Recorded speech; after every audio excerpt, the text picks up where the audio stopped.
Marxism influence అయిన తర్వాత మీరు రాసిన మొదటి రచన ఏదండి? రామాయణ విషవృక్షం. ఎందుకు అది రాయడం ఎలా సాధ్యమైంది?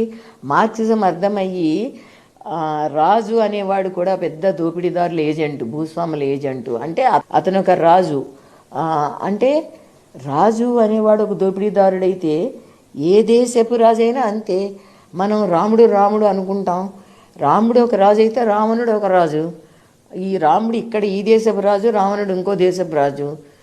ఇందులో గొప్పే ఉంది? అసలు ఎక్కడ చూసినా రాముడి క్యారెక్టర్లో ఒక మంచితనం లేదు. మరి ఆ కవి ఎందుకు ఎలా రాశాడు అని అంటే, ఆ కవికి అంతకంటే జ్ఞానం లేదు. అంటే ఒక సమాజంలో ఆస్తి తగువులు ఎలా ఉంటాయి, ఒకళ్ళని ఒకళ్ళు ఎలా మోసం చేసుకుంటారు, ఎలాంటి గడుసుతనాలు ప్రవర్తిస్తారు, అలాగే చేశాడు అంతే. ఆ రామాయణాన్ని అలాగే చేశాడు.